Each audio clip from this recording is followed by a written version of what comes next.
La brutal realidad del campesino medieval, cuando nacer pobre, era una condena de por vida. Un hombre de 35 años que parece de 60, arrastra su cuerpo destrozado hacia los campos al amanecer. Sus 3 hijos murieron antes de los 5 años. Su esposa tose sangre cada noche.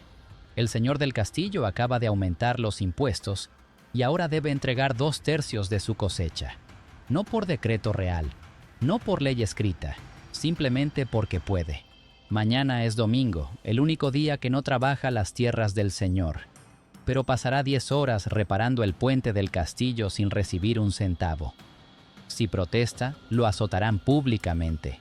Si huye, casarán a su familia. Si muere, su viuda heredará sus deudas. Esto no es el argumento de una novela oscura. Era la realidad diaria de 9 de cada 10 personas en la Europa medieval. Hoy vamos a destripar el sistema feudal desde sus entrañas más podridas, revelando cómo este mecanismo de opresión perfeccionado durante siglos convirtió a seres humanos en herramientas desechables, donde la esperanza era un lujo que solo los nobles podían permitirse, y donde la justicia era una palabra que los campesinos pronunciaban solo en sus oraciones desesperadas. Prepárate para descubrir por qué el feudalismo no era simplemente tiempos difíciles, sino una máquina diseñada específicamente para extraer cada gota de sudor, sangre y vida de las clases más bajas, la red de impuestos. El arte de robar. Legalmente. Todo lo que tienes, los señores feudales no cobraban impuestos como los conocemos hoy. Habían perfeccionado un sistema de extracción tan complejo, tan completamente envolvente, que cada acción de la vida cotidiana tenía un precio adherido. No era robo porque estaba codificado en el sistema. No era esclavitud porque técnicamente eras libre. Era algo peor.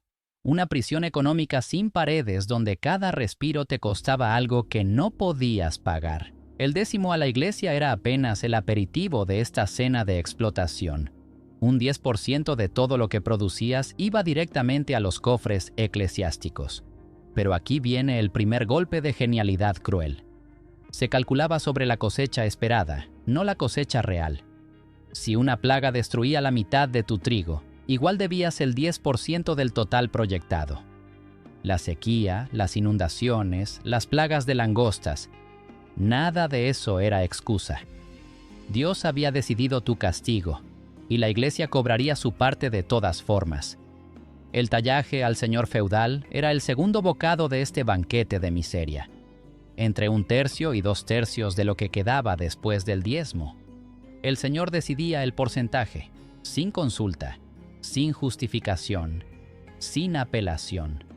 Un año particularmente bueno significaba automáticamente un aumento para el siguiente año, porque claramente podías permitirte pagar más. El sistema estaba diseñado para asegurar que nunca acumularas reservas, nunca construyeras seguridad, nunca escaparas del ciclo. Pero estos eran solo los impuestos grandes y obvios. El verdadero arte de la extracción feudal estaba en los cientos de pequeños cobros que sangraban lentamente a los campesinos hasta la muerte económica. Tenías que pagar por usar el molino del Señor para moler tu grano. No podías construir tu propio molino. Eso era ilegal. El monopolio del Señor era absoluto. Cada saco de trigo que molías generaba una tarifa. Tenías que pagar por usar el horno del Señor para hornear tu pan. Construir tu propio horno era un crimen que podía resultar en la confiscación de tu tierra. El horno del Señor, ubicado conveniente e intencionalmente lejos de la mayoría de las aldeas, cobraba por cada hogaza. Si el pan se quemaba por la incompetencia del panadero del Señor, pagabas de todos modos. Tenías que pagar por usar el lagar del Señor para prensar uvas, las pocas que podías cultivar en la minúscula parcela que te permitían tener para tu familia. La tarifa del lagar a menudo excedía el valor del vino que producías, pero rechazar usarlo significaba que tus uvas se pudrirían. El Señor ganaba de cualquier manera. Tenías que pagar pontaje por cruzar el puente que conectaba tu aldea con los campos donde trabajabas. Sí, pagabas por cruzar el puente para ir a trabajar en las tierras del Señor. el mismo Señor que era dueño del puente, cada mañana y cada tarde, 365 días al año. Tenías que pagar pulverage por el privilegio de que tus pollos picotearan en los caminos del Señor. Los mismos caminos por donde caminabas, los caminos que tú mismo mantenías con trabajo forzado. Cada pollo, cada mes, tenías que pagar el eriot, un impuesto de muerte. Cuando morías, el Señor tenía derecho a tu mejor animal, tu mejor herramienta o tu mejor mueble.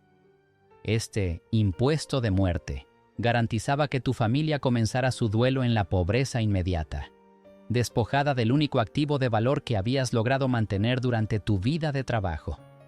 Las viudas pagaban derechos de cama si querían volver a casarse. El Señor decidía si aprobaba el matrimonio y cuánto costaría el privilegio. Algunas viudas se quedaban solteras no por elección, sino porque no podían pagar el impuesto para comenzar una nueva vida.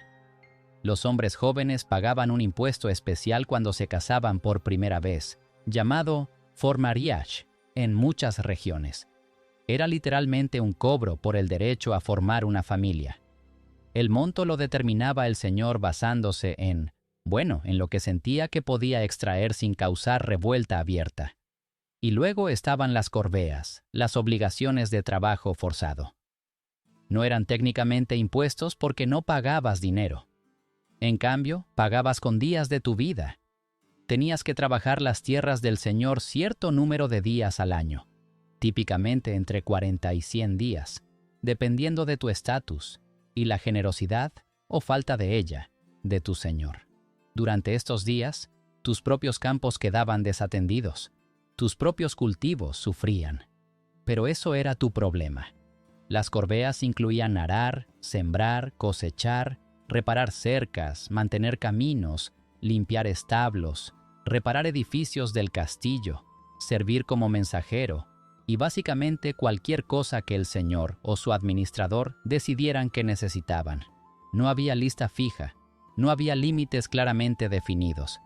El Señor interpretaba tus obligaciones como le convenía. El hambre perpetua. La dieta de la desesperación. La realidad brutal del feudalismo era que la mayoría de los campesinos vivían en estado de hambre constante o semi-hambruna. No era porque no hubiera suficiente comida en la región. Era porque los sistemas de impuestos y renta extraían tanta producción que los propios productores no podían alimentarse adecuadamente. Un campesino típico consumía entre 1.500 y 2.000 calorías diarias cuando necesitaba 3.000 para el trabajo físico extenuante que realizaba. Esto no era desnutrición temporal, era desnutrición crónica que duraba toda la vida. Los cuerpos de los campesinos medievales, estudiados a través de restos arqueológicos, muestran signos universales de estrés nutricional severo. Huesos deformados por raquitismo, dientes destruidos por deficiencias vitamínicas, estaturas dramáticamente reducidas. La dieta campesina consistía principalmente en pan negro, hecho de granos de calidad inferior, mezclados a menudo con aserrín o corteza molida para aumentar el volumen. Este pan era tan duro que tenía que remojarse en agua o sopa antes de poder masticarse. Los dientes de los campesinos se desgastaban hasta las encías antes de los 40 años, no solo por la comida dura, sino por las piedrecillas y arena que inevitablemente se mezclaban durante el proceso de molienda. Las gachas de avena o cebada formaban otro pilar de la dieta. No las gachas cremosas y reconfortantes que podríamos imaginar, sino un potaje aguado, frecuentemente rancio, guardado en la misma olla durante días porque no había suficiente combustible para cocinar comidas frescas diariamente. Esta sopa perpetua se convertía en caldo de cultivo para bacterias, causando diarreas crónicas que debilitaban aún más a cuerpos ya desnutridos. La carne era un lujo tan raro que algunos campesinos pasaban meses o incluso años sin probar un solo bocado de proteína animal. Cuando aparecía carne en sus dietas, generalmente era de animales viejos, enfermos o accidentados, la carne que los nobles rechazaban. Esta carne frecuentemente estaba podrida o infestada de parásitos, pero el hambre superaba la precaución. Los campesinos no podían cazar en los bosques del Señor, que era prácticamente todo el bosque. Cazar un conejo era considerado robo y castigado con azotes, mutilación o incluso muerte en casos repetidos.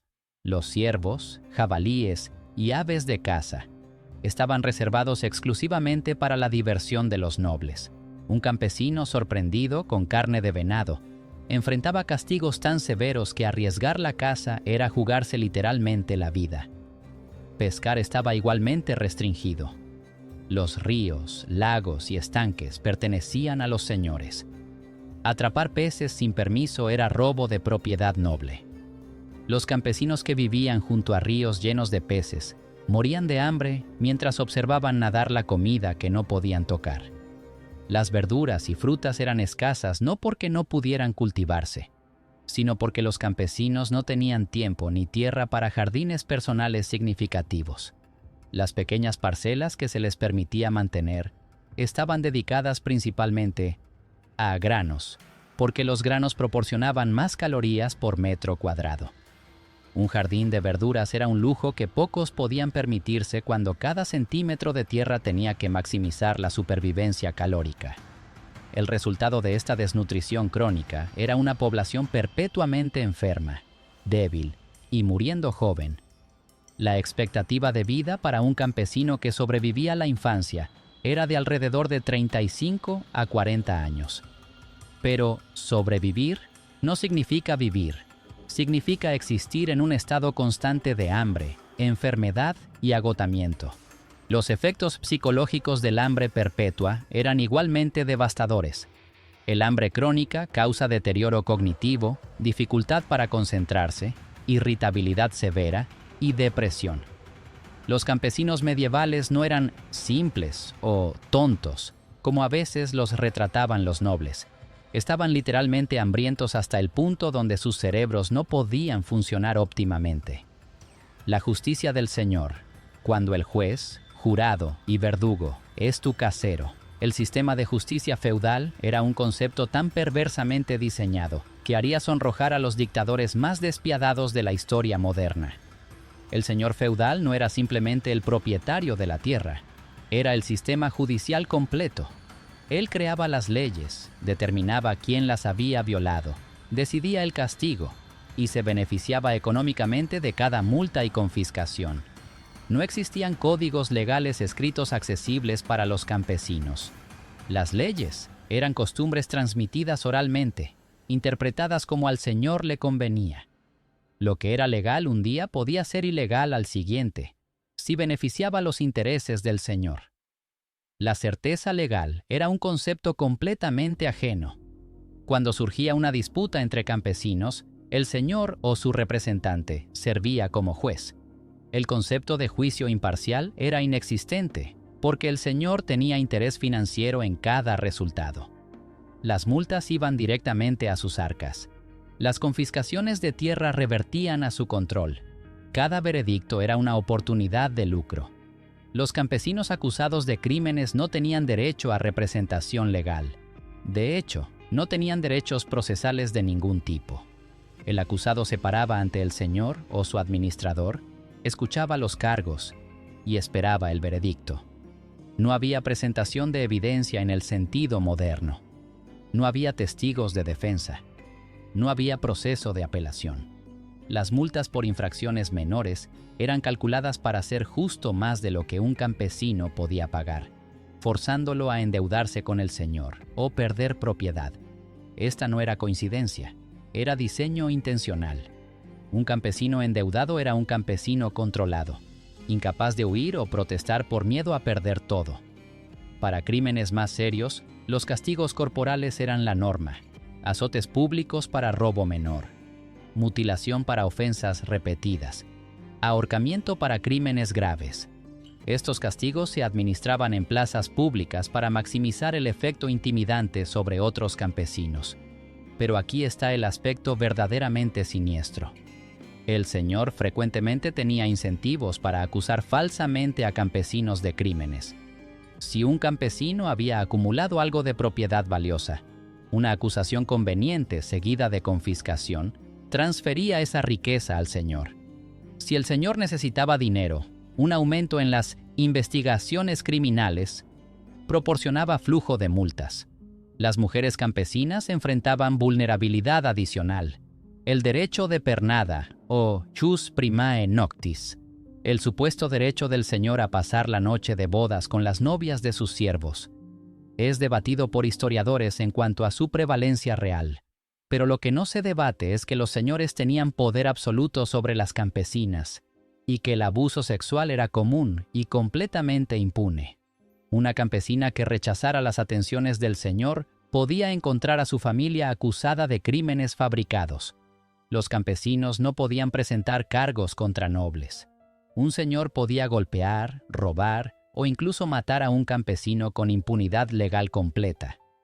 Los casos documentados de nobles que enfrentaron consecuencias por abusos contra campesinos son tan raros que los historiadores los estudian como excepciones extraordinarias. El concepto de prueba en el sistema judicial feudal era primitivo hasta el punto de lo absurdo. Las ordalías, pruebas físicas supuestamente ordenadas por Dios, se usaban para determinar culpabilidad o inocencia.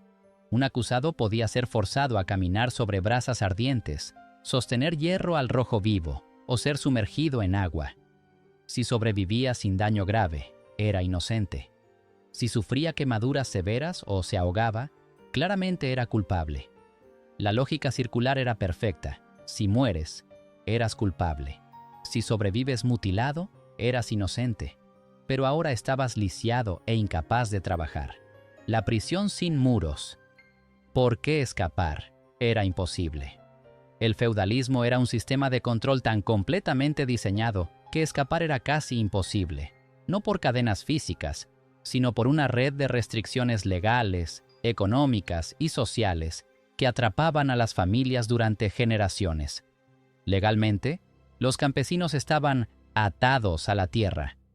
No podían dejar la propiedad del señor sin permiso explícito. Este permiso rara vez se otorgaba porque cada campesino que se iba representaba pérdida de ingresos para el señor. Partir sin permiso era un crimen que convertía al fugitivo en proscrito, cazado activamente. Pero incluso si un campesino lograba escapar físicamente, ¿a dónde iría? Toda la tierra cultivable de Europa estaba controlada por señores feudales. Escapar de un señor cruel significaba simplemente convertirse en siervo de otro señor, quien podría ser igual de malo o peor. No había tierra libre donde establecerse y comenzar de nuevo. Las ciudades ofrecían teóricamente libertad. El dicho medieval, "el aire de la ciudad te hace libre", reflejaba la regla de que un siervo que viviera en una ciudad durante un año y un día sin ser reclamado, ganaba libertad legal. Pero esta ruta tenía obstáculos casi insuperables. Primero, tenías que llegar a la ciudad sin ser capturado. Los señores empleaban cazadores de fugitivos profesionales que rastreaban siervos escapados. Las recompensas por devolver fugitivos incentivaban a cualquiera que encontrara a un siervo sin documentos de viaje, que solo el señor podía otorgar, a entregarlo a las autoridades. Segundo, las ciudades tenían capacidad limitada para absorber refugiados campesinos. Los gremios controlaban estrictamente quién podía practicar oficios. Sin conexiones, sin dinero para pagar tarifas de aprendizaje y sin alfabetización, un campesino fugitivo enfrentaba mendicidad o crimen como únicas opciones realistas. Tercero, muchos señores tenían acuerdos con autoridades urbanas para devolver siervos fugitivos. Las ciudades dependían del campo para alimentos y no querían antagonizar a los nobles poderosos que controlaban esos suministros. Un fugitivo podría pensar que había escapado solo para ser arrestado en el mercado de la ciudad y devuelto en cadenas. La estructura familiar servía como otra forma de control. Si un hombre huía, su esposa e hijos enfrentaban las consecuencias. El señor podía aumentar sus obligaciones laborales, confiscar su propiedad o expulsarlos completamente. Pocos hombres estaban dispuestos a salvar su propia libertad, condenando a sus familias a destinos peores. Los vínculos comunitarios también atrapaban a las personas. La aldea era tu mundo entero. Todos los que conocías, todos los que compartían tu idioma y costumbres, Toda tu red de apoyo social existía dentro de esa comunidad. Dejarla significaba convertirse en extranjero permanente, siempre sospechoso, siempre vulnerable, nunca verdaderamente aceptado en ningún otro lugar. Económicamente, los campesinos no tenían recursos para empezar en otro lugar. Poseer herramientas era raro. La mayoría eran propiedad comunal o del señor. No tenían dinero ahorrado porque todo excedente era extraído por impuestos y rentas. No tenían habilidades comercializables más allá del trabajo agrícola, que solo podían realizar en tierra que no poseían. Psicológicamente, el feudalismo inculcaba aceptación de la jerarquía desde el nacimiento. La Iglesia predicaba que el orden social era voluntad divina.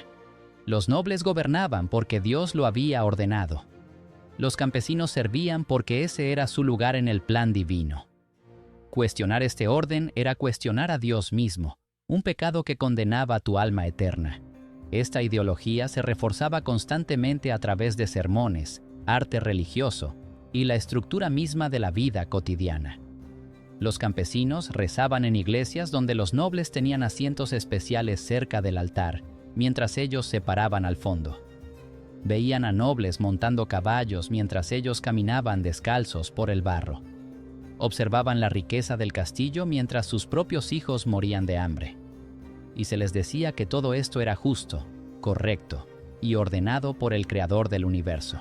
El colapso lento.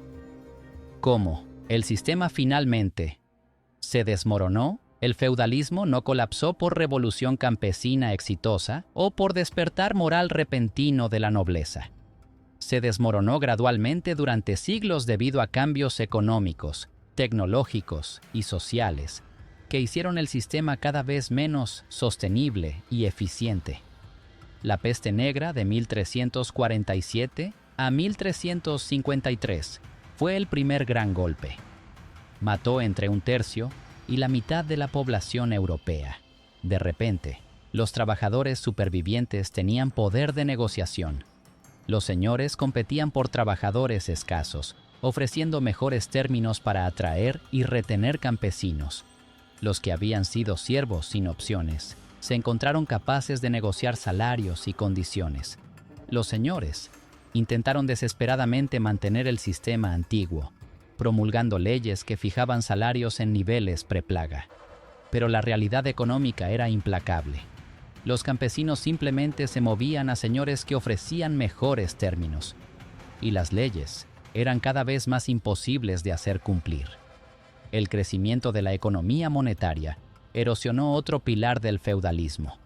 El sistema había funcionado basado en rentas en especie, pagar con producción agrícola y servicios laborales. A medida que el dinero circulaba más libremente, los señores preferían rentas en efectivo, que podían usar para comprar bienes de lujo, y pagar mercenarios en lugar de depender de levas feudales. Esta monetización paradójicamente liberaba a los campesinos. Pagar renta en dinero significaba que lo que producías más allá de esa suma fija era tuyo para vender. Esto creaba incentivos para aumentar producción y eficiencia, de formas que el sistema de confiscación feudal nunca había permitido. Las innovaciones agrícolas también jugaron un papel. El arado de vertedera, la rotación de cultivos de 3 campos y nuevas técnicas de drenaje aumentaron dramáticamente la productividad agrícola. Esto significaba que menos trabajadores podían producir más alimentos, liberando población para oficios urbanos y manufactura. Las ciudades crecieron, ofreciendo oportunidades alternativas de vida. Los gremios urbanos, aunque restrictivos a su manera, ofrecían caminos de movilidad social imposibles en el campo feudal. Un aprendiz talentoso podía convertirse en maestro artesano, algo impensable para un campesino atado a la tierra. Los desarrollos tecnológicos en manufactura textil, metalurgia y otras industrias creaban demanda de trabajadores especializados. Las ciudades necesitaban poblaciones trabajadoras y ofrecían libertad legal como incentivo para atraer migrantes del campo. Los estados centralizados también socavaron el feudalismo. Los reyes, buscando consolidar poder, promovían códigos legales uniformes que limitaban la autoridad arbitraria de señores individuales. Los sistemas judiciales reales gradualmente asumieron funciones que antes eran monopolio de los nobles locales. Los ejércitos profesionales reemplazaron las levas feudales. Los reyes descubrieron que soldados entrenados y pagados eran más efectivos que campesinos obligados. Esto eliminó una de las justificaciones principales del sistema feudal, la supuesta provisión de protección por los nobles, a cambio de servicio campesino. La imprenta y el aumento de alfabetización esparcieron ideas sobre derechos naturales y gobierno justo. La Reforma protestante cuestionó la autoridad absoluta de jerarquías tradicionales. La Ilustración promovió conceptos de igualdad humana fundamental que eran incompatibles con el sistema de castas feudal. Revoluciones campesinas, aunque mayormente fallidas en sus objetivos inmediatos, constantemente presionaban el sistema. La Revuelta Campesina Inglesa de 1381, la Revuelta Alemana de 1524 a 1525, y numerosas rebeliones menores mantenían a los nobles constantemente nerviosos y más dispuestos a hacer concesiones incrementales que arriesgar violencia total. Para el siglo XVI, el feudalismo clásico había desaparecido en gran parte de Europa occidental, reemplazado por sistemas de arrendamiento, trabajo asalariado y agricultura comercial. Pero elementos persistieron. En Rusia, la servidumbre no fue abolida hasta 1861. Los últimos vestigios de obligaciones feudales en Francia fueron finalmente eliminados durante la Revolución Francesa. Y así concluye nuestra exploración de uno de los sistemas de opresión más duraderos de la historia humana, donde nacer en la clase equivocada significaba una sentencia perpetua de trabajo, hambre y desesperanza. El feudalismo nos recuerda que los sistemas de injusticia no requieren crueldad individual, sino simplemente estructuras que permitan la explotación sistemática convertirse en normalidad aceptada. La próxima vez que escuches nostalgia por los buenos tiempos antiguos o sociedades simples, recuerda a los campesinos medievales, cuyas vidas no eran simples sino simplemente miserables, atrapados en un sistema diseñado para extraer todo, excepto el mínimo necesario para su supervivencia continua, como herramientas de producción humanas.